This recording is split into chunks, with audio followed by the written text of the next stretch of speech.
राजकुमारी तारा तालाब में स्नान कर रही थी। वो एकदम निश्चिंत हो अपने ही ख्यालों में खोई बड़े ही आनंद के साथ स्नान करने में मग्न थी। दूसरी तरफ राजकुमार अभिमन्यु जंगल की तरफ बढ़ रहे थे। आमतौर पर वे इस समय कभी जंगल की तरफ नहीं आते थे। वो धीरे धीरे तालाब की ही ओर बढ़ रहे थे। राजकुमारी तारा अपने निर्धारित समय में स्नान कर वस्त्र आदि पहनने के उपरांत आखिर में बचे हुए अपने हाथों के ऊपर कालिख पोत रही थी। तब तक राजकुमार अभिमन्यु घूमते घूमते जब वे तालाब के पास पहुंचे तो उनकी नजर राजकुमारी तारावती पर गई। राजकुमारी का मुख उस समय दूसरी दिशा में था। वो बड़े ही आराम से आखिर में बचे अपने हाथों पर कालिख पोतने में तल्लीन थी। राजकुमार की नजर जब उसके गोरे हाथों पर गई तो वो अचंभित हो गया। ये कैसे हो सकता है? इसके हाथ इतने गोरे कैसे हो सकते हैं? ये तो काली थी ना? क्या ये कुछ छिपा रही है? क्या इसकी हकीकत कुछ और ही है? जरूर इसके पीछे कोई तो रहस्य है। एकदम से ऐसे अनेकों सवाल राजकुमार अभिमन्यु के दिमाग में उथल पुथल मचाने लगे। तभी राजकुमार ने विचार किया कि अभी उसके पास जाए और उसी से इस सब के बारे में पूछे।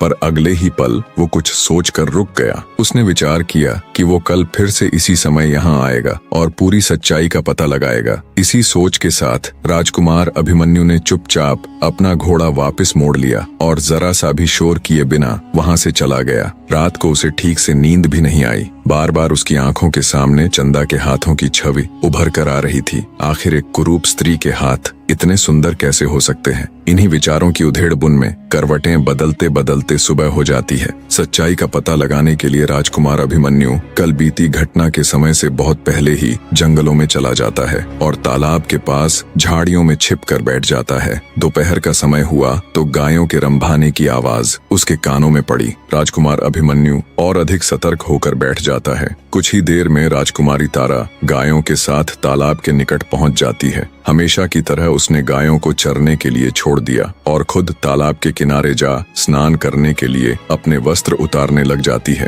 राजकुमार अभिमन्यु ये देखते ही आंखें बंद करके दूसरी तरफ देखने लग जाते हैं। पराई स्त्री को ऐसे देखना उनके लिए अक्षम्य अपराध था। जैसे ही पानी की कलकल की ध्वनि उसके कानों में पड़ी तो उसे यकीन हो गया कि चंदा अब पानी में उतर चुकी है। तो उसने आंखें खोलकर फिर से तालाब की तरफ देखा। पानी में उतरते ही चंदा यानी राजकुमारी तारा की कालिख उतर चुकी थी और उसका सुंदर चेहरा दमक रहा था। जब राजकुमार की नजर उसके चमकते हुए बेदाग चेहरे पर पड़ी तो तुरंत उसे झटका सा लगा। वही सुंदरता, वही होंठ, वही कजरारी आंखें, वही मासूमियत, वही तेज। सालों पहले देखे उस चेहरे को वो कैसे भूल सकता था? उसे बस कुछ याद था तो वो था उसकी पत्नी राजकुमारी तारावती का वो चेहरा। शायद ही कोई ऐसा दिन गया हो जब उसने राजकुमारी तारा के इस चांद से चेहरे और उसकी हर छोटी से छोटी बारीकी को याद न किया हो।